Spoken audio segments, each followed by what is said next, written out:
Welcome to Sports Scope, the most influential sports talk show in the nation.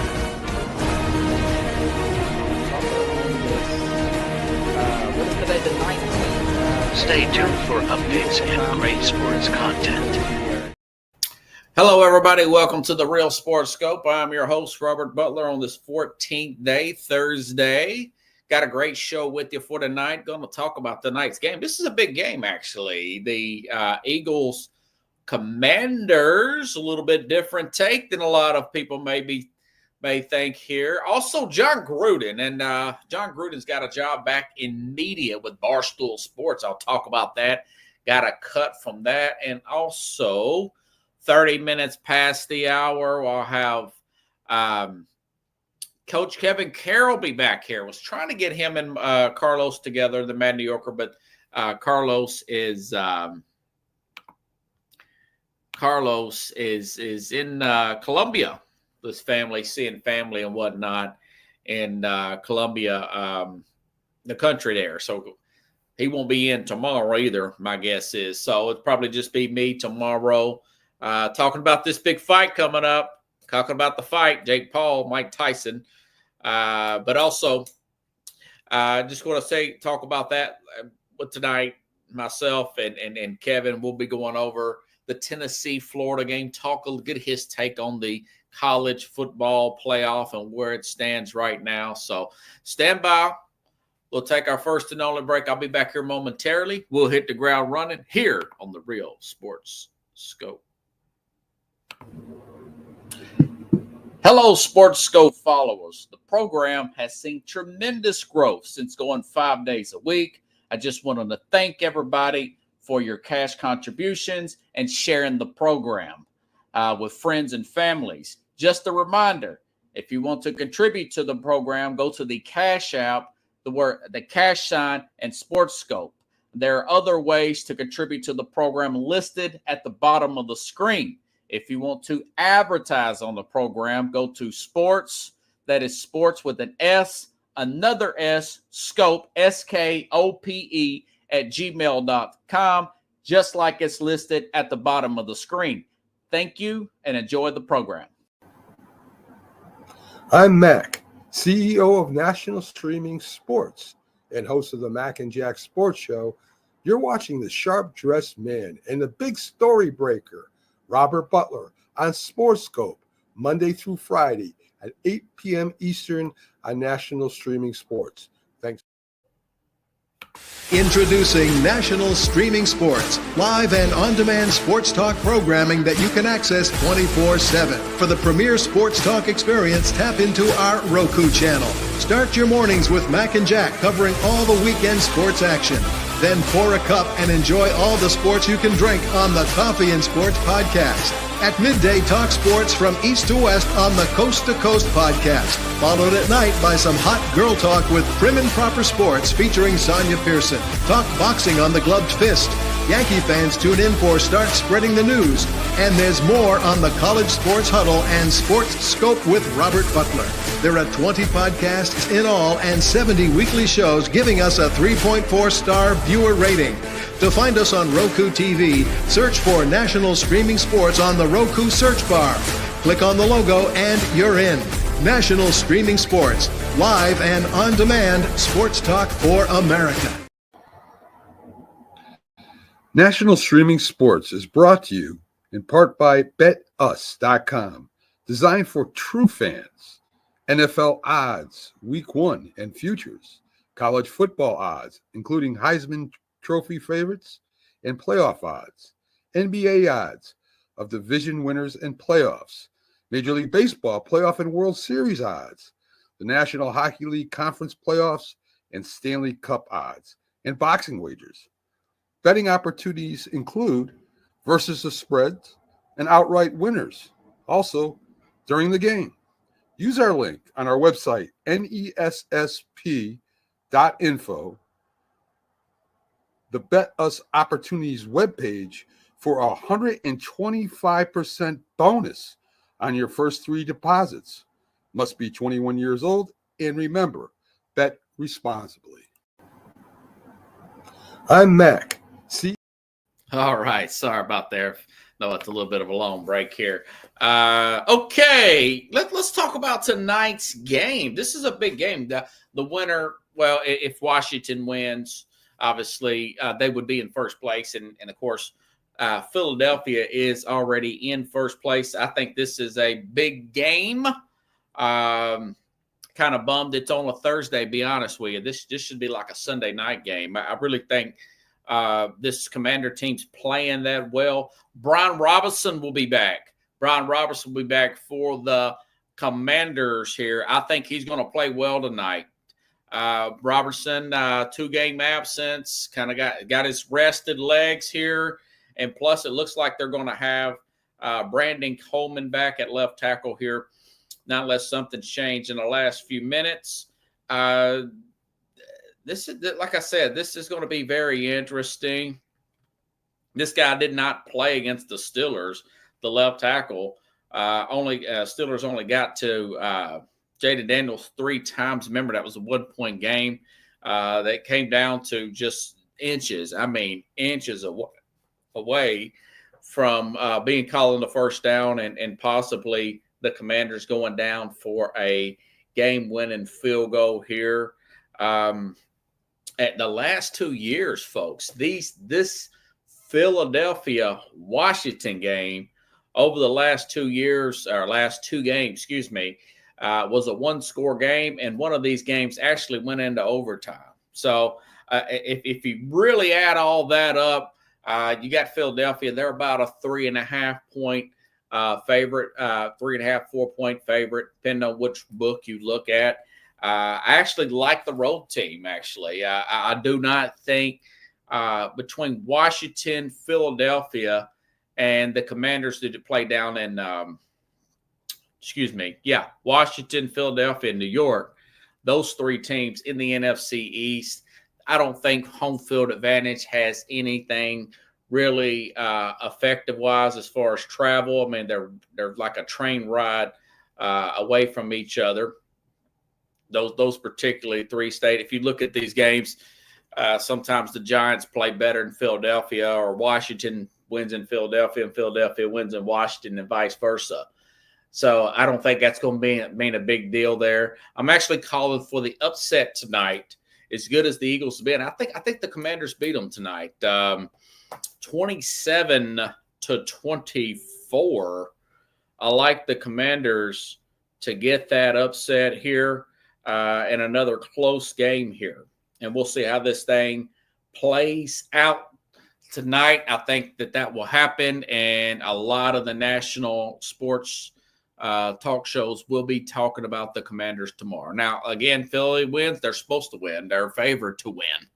But just call it a gut feeling. The Commanders played these guys close last year. This is a much better Commander team with a rested Brian Robertson. He's going to come out and play really well. I think he really will. Not unless Philadelphia gets after it.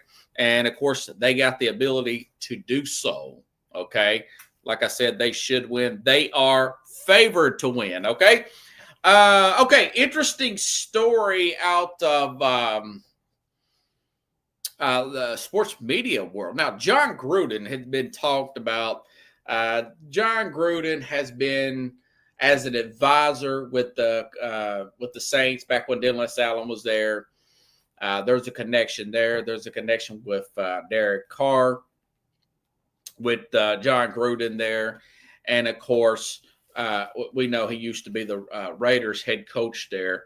But going back before that, remember Gruden was a great Monday Night Football analyst. He was once the highest paid employee for ESPN. People liked the show that he had on ESPN, the little football show. Gruden got a little bit over the top at the end of his stint with the Bucs and got fired. You could see he takes to every single quarterback here, Gruden does. And that's kind of like what his show is. Man, I love this guy. I love that guy. And it's really because he feels like he can fix any quarterback. That was kind of the theme of his show too, going over game film and whatnot. But, as you know what happened, he went to the Raiders, signed that 10-year, $100 million deal. Then in year 3, during the middle of a who was it? A Bruce. Oh God, what's this guy's name here? It was the Washington Commanders email investigation with Bruce Allen email that the Gruden is saw making comments about who was it here? Remember, so I skipped my notes. That's why I always have to stick with my notes here about Demarius Smith, about his lips, racist comments or whatever. But why were they? We still really haven't got that answer. Why were these made public? Was it to someone? How did the New York Times get a hold of these? And if I'm Gruden, own it, apologize, move on, joke, whatever. But Gruden, rightfully so, is suing the NFL. He's in the middle of a lawsuit right now. And I guess after all the backlash, he was forced to. Remember, they had a 3-1. He had a 3-2 record at that time. And that team there. So the emails get out. He makes the racist comment about Demarius Smith. He is a black guy, and he's also the representative for the players' side in the NFL player union, whatnot. He becomes too much. He's pretty much forced to resign. He resigns. We don't know how that was worked out with Mark Davis and whatnot. But going back to that team, really ticked him off. Should be ticked off. But going back to that team, they end up making the playoffs that year and having a really good run with Rich Bisaccia, the special teams coach that year. And so basically he's been out of the league for 3 years. He's shown up as an advisor with the Saints. And now John Gruden has a job with Barstool, the 61-year-old. And, he still looks the same to me. He just hasn't really changed at all.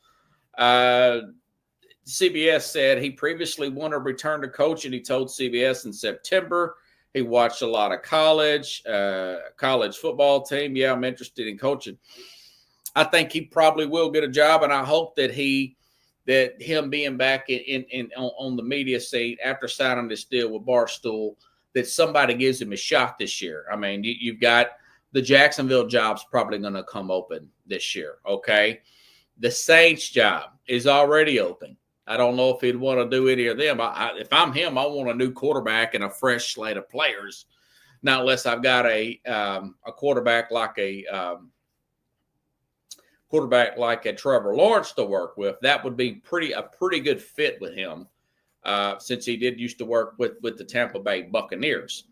So I hope that the league finds a way to forgive the guy that wants to go back and work. Listen, Brian Flores made some salty comments about the league, and we played Brian Flores' comments that Tua said about him, called him a loser and all that stuff. Flores apologized. He owned it. He says, hey, I'm trying to evolve as a coach and a person, and I think maybe Flores should get another opportunity, because he's also suing the NFL, and he's doing a great job as a coordinator with the Minnesota Vikings. Well, he'll be here in Nashville this weekend. So I'm big into forgiveness when it comes to stuff like that. Now, Colin Kaepernick, made some offense for a lot of the country here. I thought personally that Kaepernick was grandstanding with his kneeling for the national anthem back in 16-17. And the truth of the matter is, Kaepernick's career was going on a down slope prior to the kneeling, prior to the sitting down and kneeling for the national anthem, because of Jim Harbaugh left this team and his play started going down. He was actually a backup and lost his job to Blaine Gabbert.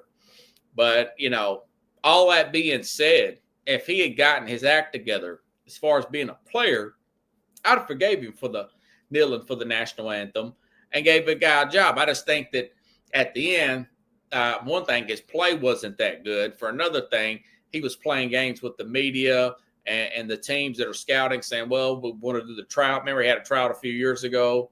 We're going to move it from one facility to the next so he can get his camera people in there. And it just turned into something else. It took on a life of its own. I think this league is forgiving. And if he could still play, I would hire him, is my whole point. If John Gruden can coach, which I still think he can coach, I would definitely hire him. So hopefully he'll get an opportunity. Let me play this video I've got off Barstool, basically doing the show he did with ESPN years ago. And I'll see you back in the back there, Kevin. Just stand by here for a few minutes and let me play this. I'll bring you up here shortly. All right. This play is strong right. We got a slot over here. This is the Z receiver. That's not how you do it. The fullback goes to the right, and so does the tailback. Spider 2. The Y runs a banana route. Does it look like a banana to you guys? Yeah. Exactly. You guys want to learn some football? Yeah. Seriously, do you? Yeah. All right, let's pound it rock. Let's go. Freaking go, man. Let's go. Creed, Dan? No, I think he is. You in Creed? Yeah, I didn't know. He's a Cologne guy. He's a big Cologne guy. He's a Cologne guy. Look at He used to that. have a whole series on it. You like Creed? I do. Very good. Very expensive, but very good. Oh, that's so perfect. It's kind of awkward. Yeah, it's really awkward. You know another man's smell? Yeah. Hey, wow, you were in Creed. Oh, man. I made a good friend up in Chicago named Jerry. Yeah. We went back to the Langham Hotel smelling each other. Yeah. So that was kind of like his announcement to the Barstool. Today, I don't know, Kevin, if you're backstage, John Gruden signed a multi-year deal with Barstool Sports. The guy's 61. He's gained a little bit of weight, but I'll say this. He looks the same as he did when myself and Kevin were just starting college in 2002. When they went on and won the Super Bowl with the Tampa Bay Buccaneers. That guy is a before and after picture. I was working out one time, late summer one day. I was in a YMCA, and I was working out, and I looked at this guy that had this intense look on his face, and I got to thinking, man, that guy looks a lot like John Gruden. And it was up here in Donaldson, which is about 10 miles from downtown Nashville. And they were in town that played the Titans in a preseason game that year. And I thought to myself, that was John Gruden on the treadmill, going through some stuff in his head, walking on. But I didn't bother him. I knew he was trying to get stress relieved, I guess, trying to get his workout in, go home, shower up, get ready for the game, and do his own thing. So I know he's a really good storyteller. I think he's a good coach. I know that it wasn't off to the best start in the world with the Raiders during the second stint, but this is playing under Mark Davis instead of Al Davis. Mark Davis is a little impulsive. It seemed like he gave in a little too much to Gruden. As much as I love John Gruden, I love Bill Belichick and even Jim Harbaugh, although I know Harbaugh is not that far removed from the college game. I don't want those coaches picking the players. I want a structured system where the actual guys that's been working all year in the offseason, watching 100 and plus Division I football teams, and God knows how many Division II football teams. I want those guys picking the players. I don't want these guys picking the players. Maybe they can. If you're signing a guy off somebody's practice squad, or if you're trying to sign a guy, we just had the NFL trade deadline last month or a couple of weeks. It was last Tuesday. Last Tuesday. If they want to help out with that decision, that's fine. Those players have already been in the league. Belichick's good at he made a great deal to get Randy Moss from the Raiders for nothing. That's different. But as far as bringing in rookies, I don't want these guys, doing all the drafting. I mean, look at Bill Belichick. And I'm sure when Belichick, he's going to get another opportunity, Mike Vrabel too, that's any smart, any team organizations worth their weight in any kind of gold is going to give him an ultimatum. We'll pay you what we need to pay you, but we have the general manager here for a reason. We have our scouting team. You cannot pick the players. We know how good a coach you are and motivate you are.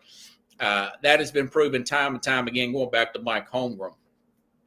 But I don't think these guys are going to do that. I'm just saying I wouldn't do it. And my whole point of this, I would give John Gruden at 61, who looks about 41, another opportunity to coach again in this league. Okay? And my man Kevin Carroll must be amped up. He's a few minutes early today. I'll bring him in. We'll talk a little bit of the college football game. It's a huge weekend. It's been a huge week. Let me go ahead and bring Coach Carroll back in. And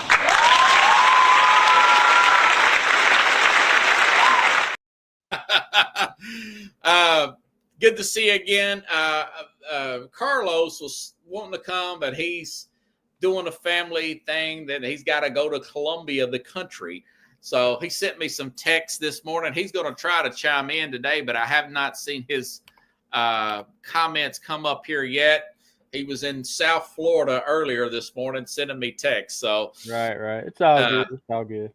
Have a safe flight there, Carlos. If you can even hear me. Kevin, I don't know if you've seen any of yesterday's program. I had a guy in here from Australia, live from Australia yesterday. Nice. Of course, we had, you could tell it was from Australia because towards the end there, that his sounding quality of sound was breaking off, and it kind of went south there. Right. Went down under there. Yeah. So, anyways, let me ask you, man. Let's go back to Saturday, Chief. You watched Georgia and the SEC for these last 5 years. They look like total world beaters against everybody in college football the last 5 years, not counting this year, 4 years, against everybody but Alabama. Then they get beat 28-10 against Ole Miss. What happened to Georgia last Saturday, man? What's happened to them this year, man? They just are not. They're not the same elite team that they have been the past several years. I mean, they're still good. I mean, they've got good. I mean, they've recruited well. They've got talent all over the field. It's just not clicking this year the way it has in the past. And, who knows why that is. I mean, it could be a number of reasons. But they're a little thin in a few spots that they're usually pretty got a lot of depth at. I think one big thing you can really see is that not having Brock Bowers out there is really hurting them. I mean, they're really missing him a lot. And Beck is not, and I attribute a lot of Beck's issues to the fact that they've just not been able to run the ball this year. Their running game has been horrible, and it's put it all on him, and he's just not responded very well to it. So, if Tennessee comes out and stops them from running like everybody else has been able to do, they've got a very good shot to win that game, whether Nico plays or not. So What do you think? What do you? It's saying Georgia can't run the ball. That's like saying it's going to snow in South Florida and at any point. What's up with that, man? Who knows? I mean, they've always got a really good offensive line. I mean, every guy they got on that line they were highly recruited guys. Highly sought after by a lot of schools and. I don't know. I don't know if it's a chemistry issue or what. They're not clicking on the offensive line. And it's travels to the other side of the ball as well. They haven't been very good at stopping the run either, which is two things that they've been really good at the last several years. So, I don't know what the issue is or what's going on with it or what, but I mean, I'm surprised. The only thing I can think of is the fact that it's in Athens, that Yeah. it's almost a 10-point spread. I don't get that at all. Yeah. Unless they're thinking Nico's not playing for sure and they don't have any confidence in Gaston Moore, which I understand because they ain't had a lot of opportunities to see Gaston Moore, so they don't really know what he can do. So I mean, Yeah. but it's something we'll have to wait and see Saturday whether Nico's Yeah. in there or not. So What do you think Beck is turning the ball over so much? Is it because they're one-dimensional this much? I don't remember him. Man, he is a turnover machine, man. part of it's being one dimensional, and the fact that since teams aren't worried about their run as much, they're just pinning their ears back and going after him. Yeah. And he's rushing. He's having to make quicker decisions than he's needing to. He's throwing the ball before the routes develop. I mean, just different things like that. And it's a lot on him. It's hard to really be mad at him because it seems like they're putting a lot on his shoulders. But I mean, they're expecting him to come through.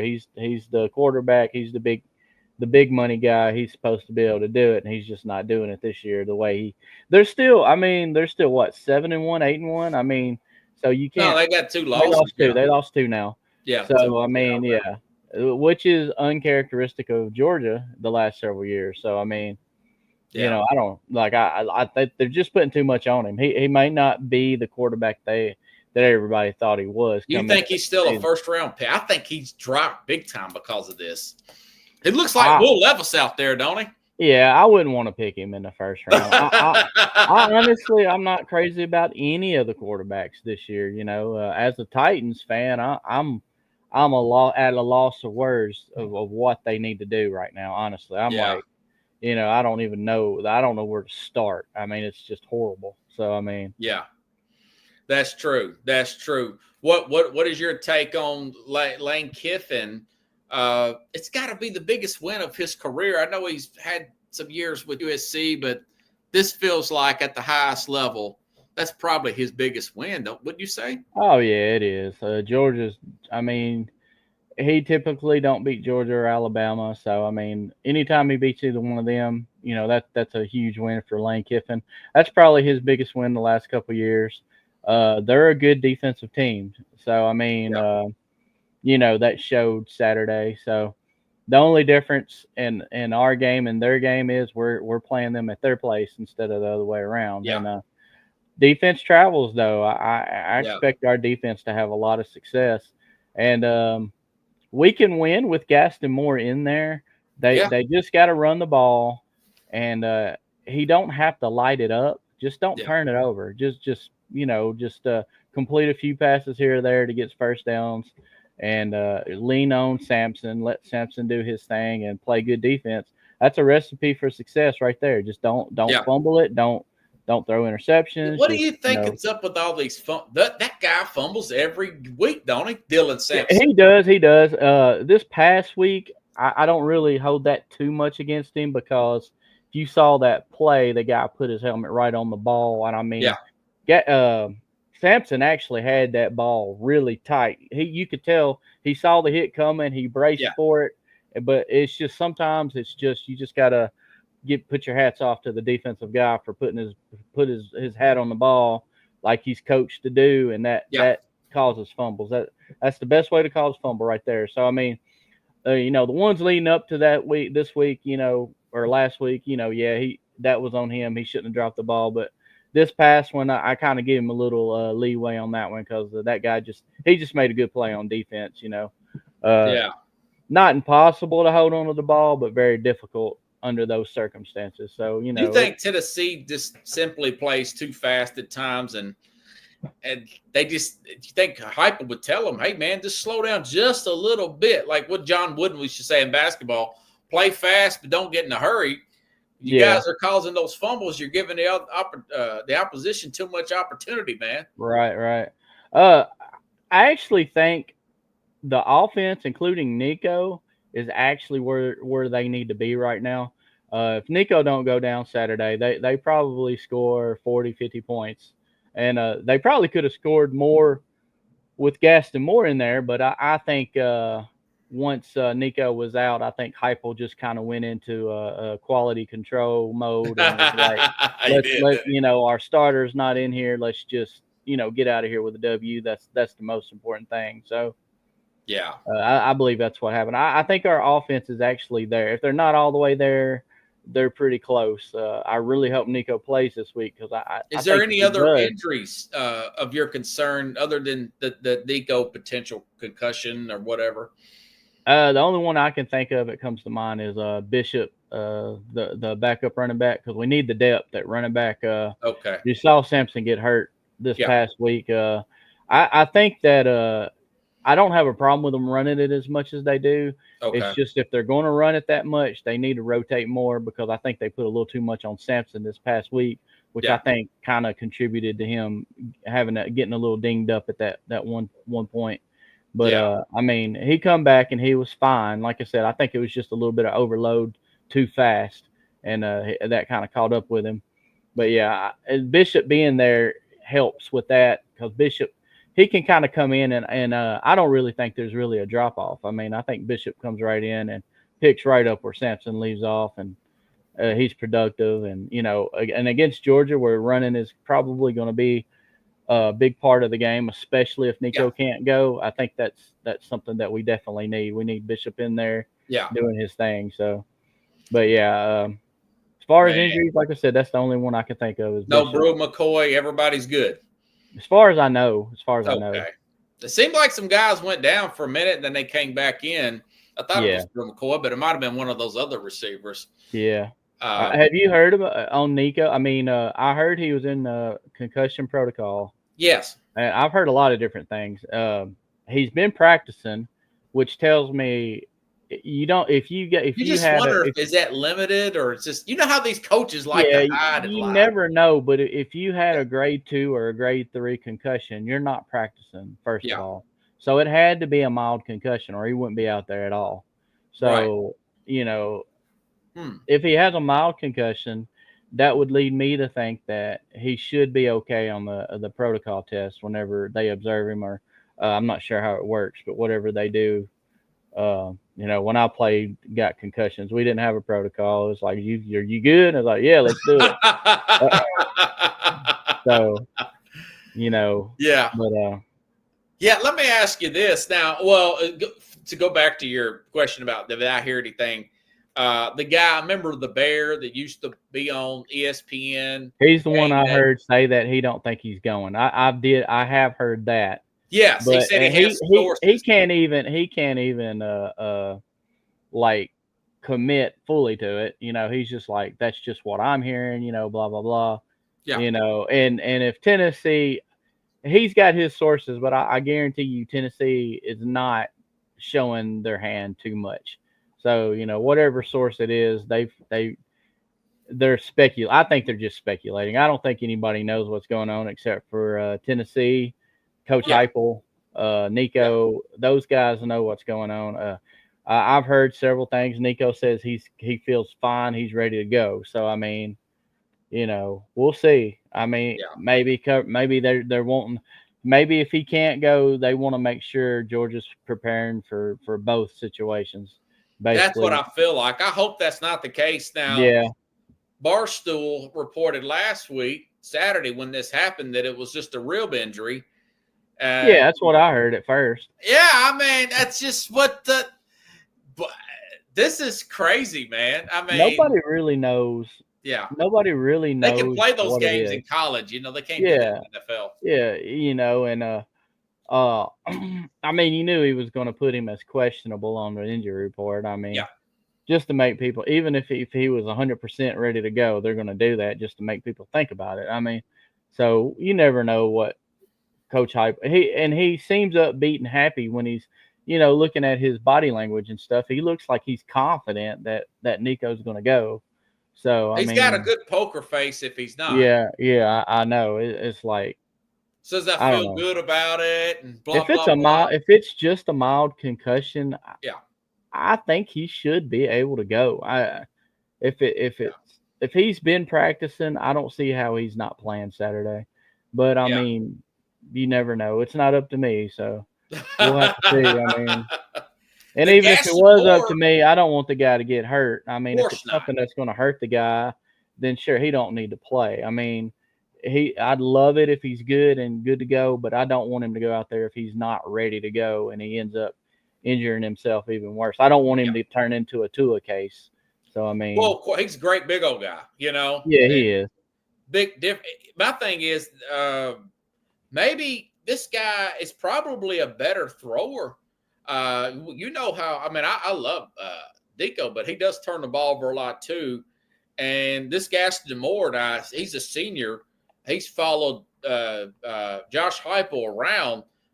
He was making some good throws in the throws that they did call in that Mississippi State game. And if you watch that Ole Miss game like I did, man, these guys are constantly open in the rain and making big catches, Coach.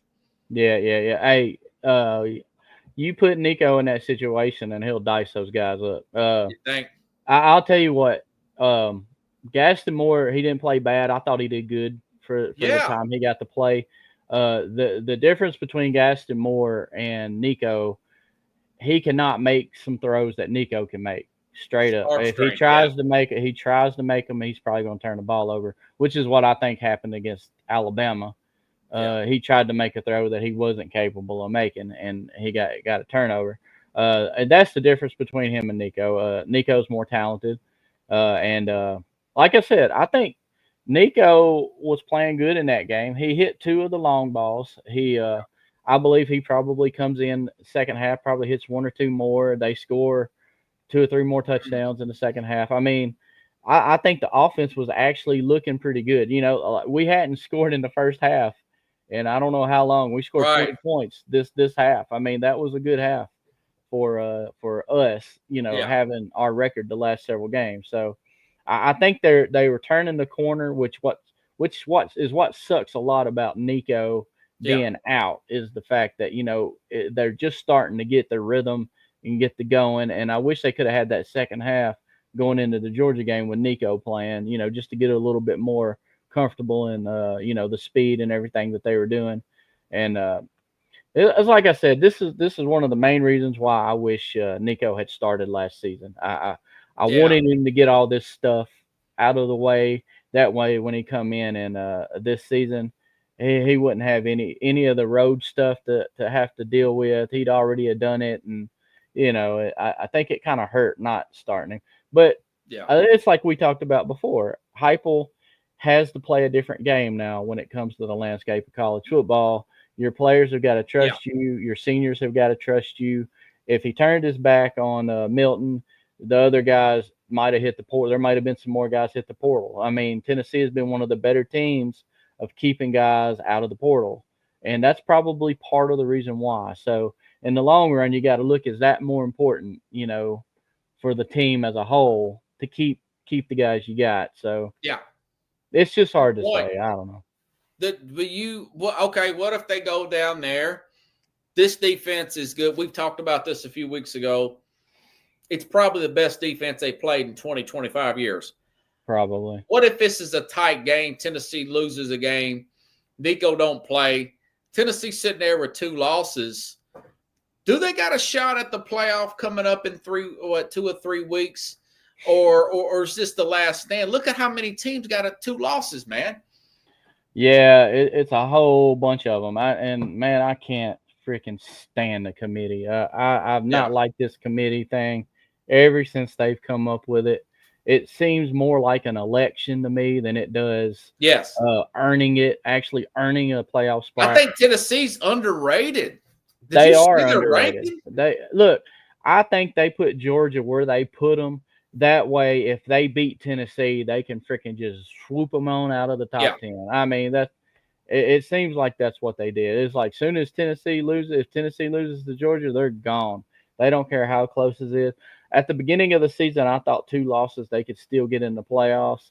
But me too. The way this committee is looking, I just don't see it. And I know it's written in the rules, but this whole thing about we got to look at the injuries on your team, that should not have a thing to do with it. Florida State really did get robbed last year. If you earn it, you earn it. And hey, I'll be the first to tell you, I prefer the better games, but not at the expense of taking the opportunity away from a team that earned it. I mean, it's not an election at the end of the day. Like, you can't just say, okay, we think these teams. If that's the case, why are we even playing the regular season? Right. Just take the teams you think are the best and put them in the playoff. I mean, Right. I wish it was a definitive criteria to get into the playoffs. If you met the criteria, you got in. If you didn't, you didn't get in. Like, I like the way the first 5 in are conference winners.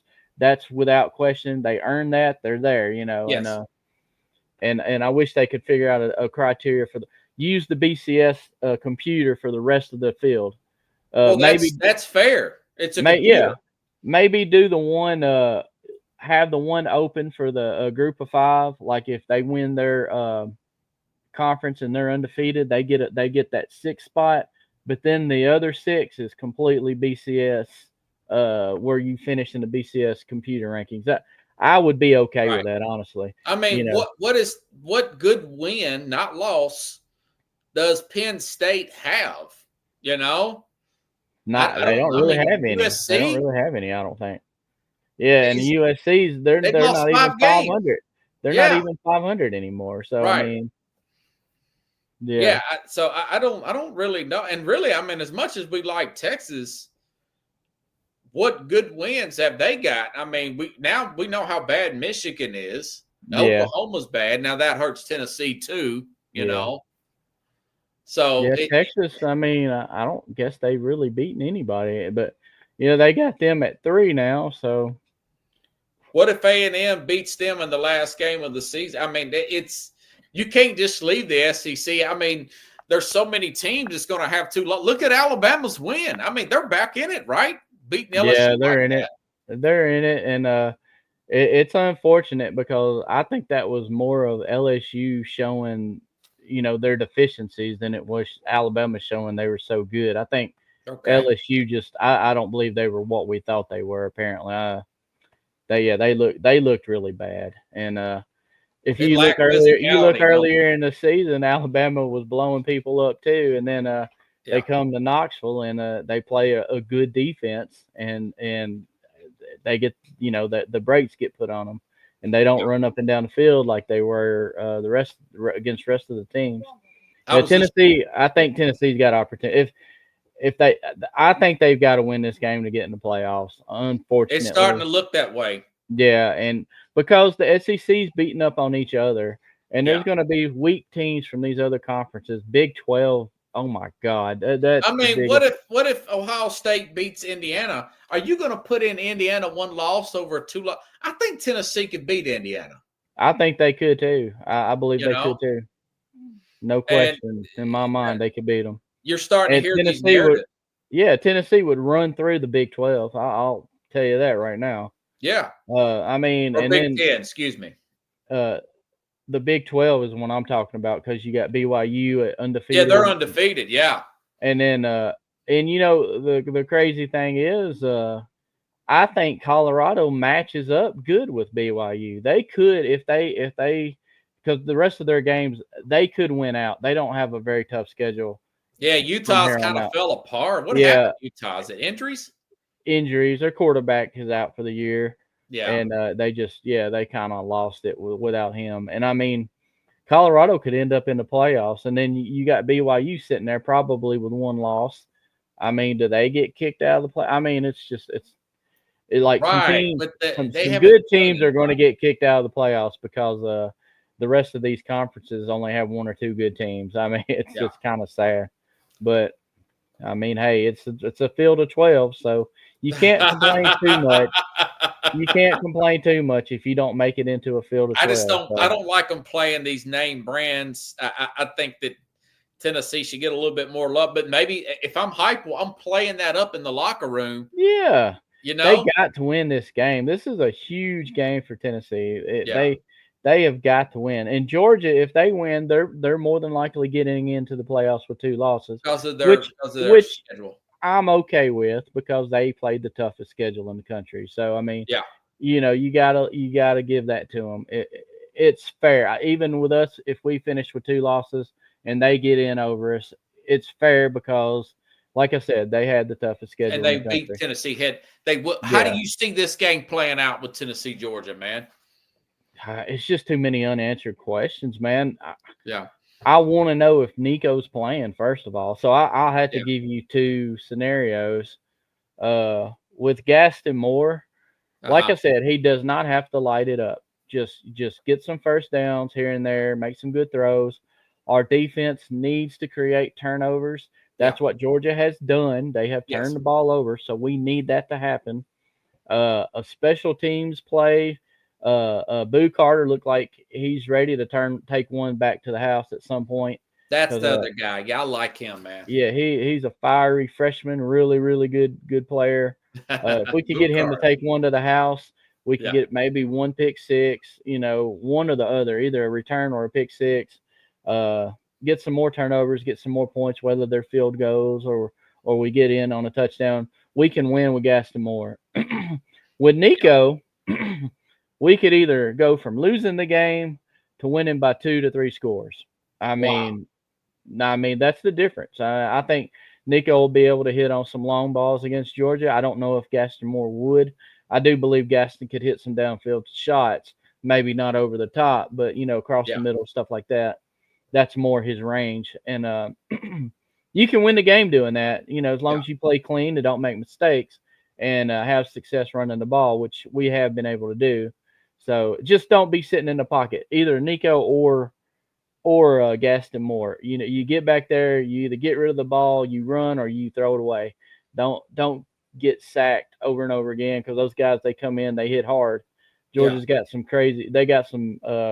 fast guys on the defensive line, big, fast dudes. You don't want to get hit by them. You see them being amped up and playing like they did in Texas game because they got humiliated last week. They're going to be ready, man.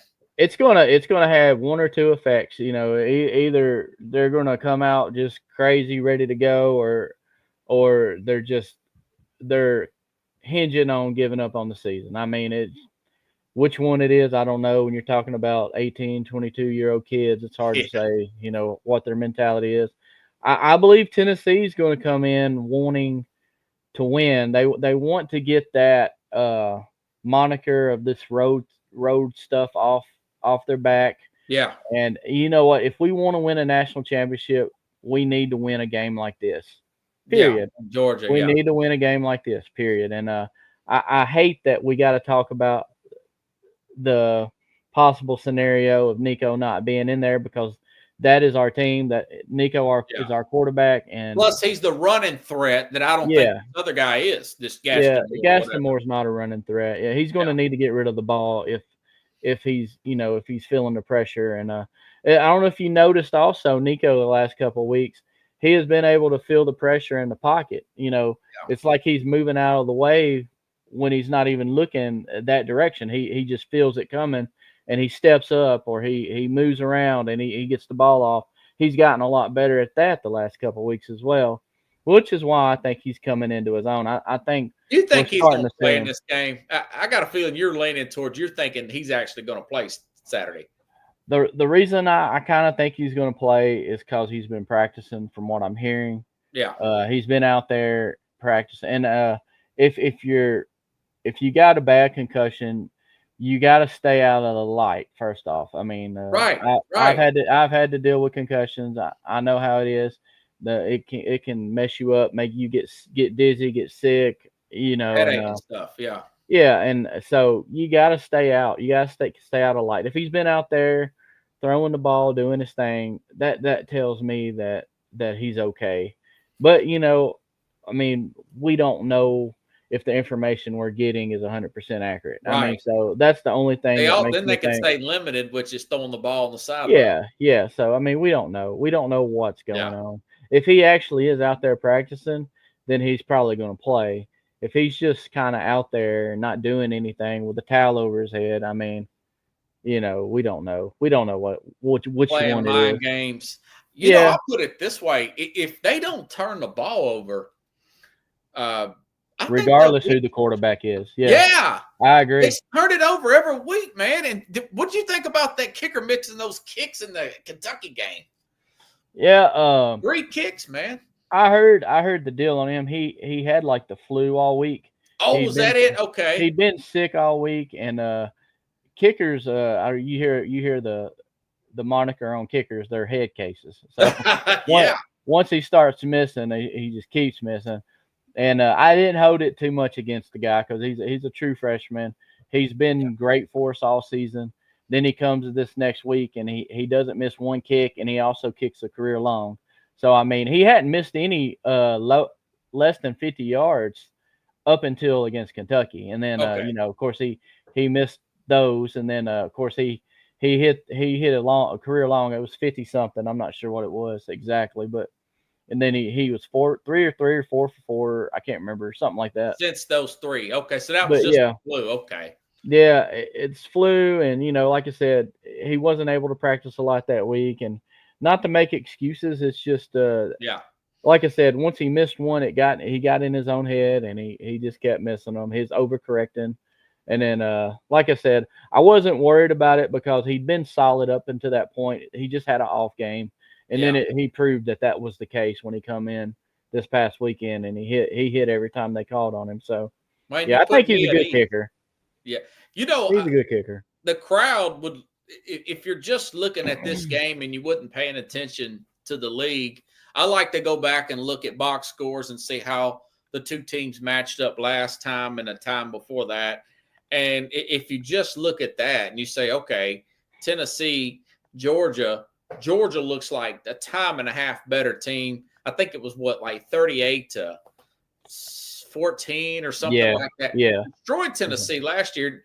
And so the crowd will say, okay, why are we even making this like to be a big time game when 2 years ago Tennessee had a great year like they did this year, and then Georgia handled them? And my thing is, Ole Miss, Georgia beat them 52-17. I want to say last year. Yeah. And then this year it was 28-10 Ole Miss. So this feels like a different animal. And if you're looking at it from a Tennessee perspective, as good as their defense is playing, they really do have a shot. And it's almost like Carson Beck is thinking about it now. It's almost in his head he's going to turn it over. Oh yeah, he like we called the kicker the head case. Right now he's in that same boat. I mean, he's having problems, and we got to get pressure on him. We pressure him is the best thing we can do this weekend. Just get pressure on Carson Beck, make him feel it, make him throw the ball. He's going to keep doing the same thing he's been doing, and Ole Miss last year, just like Tennessee. Neither one of us had that good of a defense. I mean, it's the truth. And Georgia still had Carson Beck. They still had McConkey. They had some good guys out there catching the ball. They don't got those guys this year. And Ole Miss had a better defense. Tennessee's got a better defense. It's a good matchup. If Georgia does win, I do not see them covering like a 9 or 10 point spread. I think it'll be close. It feels like a one-score game. Like it'll be close. It'll be a close game. And that's one reason why I was surprised about the spread. I don't know what their deal is. But every year I'm surprised about the spread and Georgia covers. I mean. But this year does feel different. I just read. You remember talking about it. Defense is you win championships with defense. Yeah. And Tennessee's got a defense that can do it, and they got an offense that has started to turn the corner. So, I mean, at any point they're going to blow up and they're going to be ready to go. And hopefully it'll be this weekend. Maybe they are distracted, Coach. Did you see that story where or the video circulating the Ole Miss player celebrating with the Georgia player? Yeah. That Kirby Smart said, well, they grew up together. He said it was an idiotic thing, but I'm thinking, man, I'm sure I wonder if he made him run or something in practice with that. Right. Yeah, it's crazy. What if Tennessee beats Georgia with Gaston Moore starting quarterback? Yeah.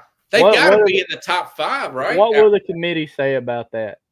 Because you know what? If that happens, we're in the SEC championships if we lose out. It don't matter if we lose out. I believe we will hold all the tiebreakers. If we beat Georgia, Yeah. we Then they could got lose- like Mercer or somebody. Yeah, right? we could. Is it UTEP? I thought it was UTEP. Maybe it's Mercer. UTEP. Yeah, UTEP. It's Okay. a lower end team. Yeah, we could lose to UTEP, then you lose to Vanderbilt, and still be in the SEC championship. Yeah.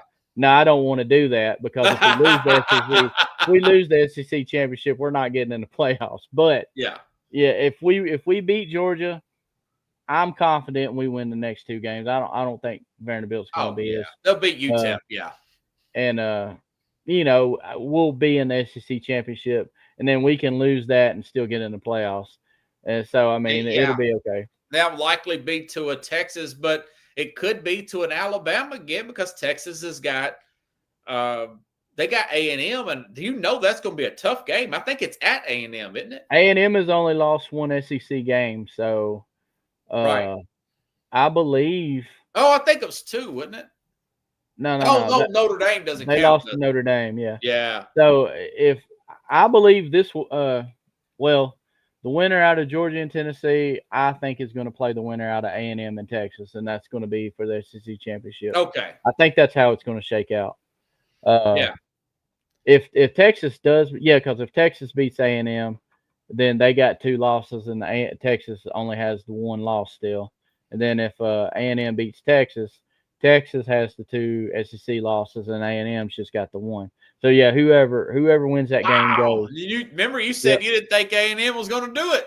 I didn't at the beginning of the year. They improved over the course of the season. Yeah. I picked Notre Dame to win that first game.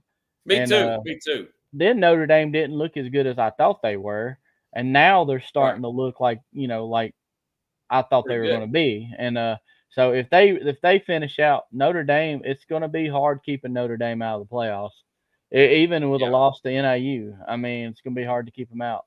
Yeah, they beat up on Navy a few weeks ago. They got Army coming up too, who's also undefeated. That'll be good for their resume. Yeah, I had them in. You still like Miami to get there out of the ACC?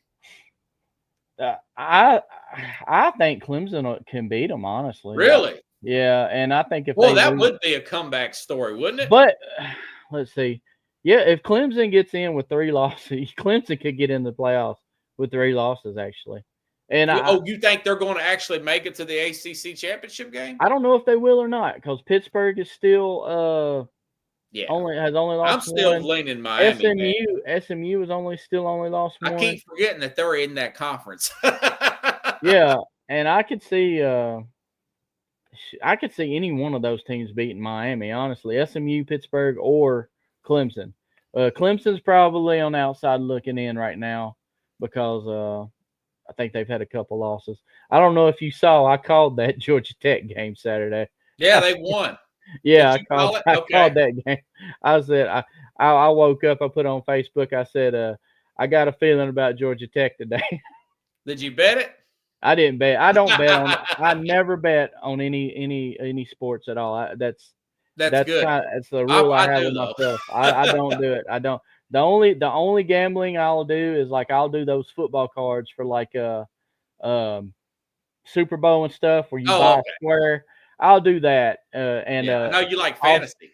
I'll also do the FanDuel or DraftKings where you pick a team and you got a cap. I'll do the enter a contest. Fun, I don't do leagues, but I'll do that weekly thing. That's what I do. Yeah, I like that. But as far as bet straight up, I don't ever bet straight up on any games. It makes it more fun when you don't bet because you're not nervous about your bet. I always pull for underdogs just naturally. Yeah. That's just who I am. I always want the underdog to win. And if I gambled on them all, I couldn't do that. I'd have to go with the favorites sometimes. But I'm good at picking the ones that I'm good at picking the ones that are not favorite though. I do a good job at picking the underdog. Sometimes I get a feeling. I was like, I think this team's going to win this week. Are you leaning Texas or Tennessee this week, or Georgia? Excuse me. God, I have to lean Tennessee, man. I got to lean Tennessee. I have a hard time because of their defense is playing. So well. I just think their defense is going to give Georgia a lot of problems. Yeah, regardless who the quarterback is, just protect the ball. Just don't turn it over. If we got a punt, we got a punt. We're going to have good field position on several occasions. Let your special teams, win this game for you if you have to. It's one of those situations where the most important thing is to win. You don't have to look pretty doing it. Just win the game. It's just all about no turnovers. Your season is set. If you win this game, your season is gold. So yeah, that's all I can say about it. Especially if they can turn over Beck and get points out of it. Yes.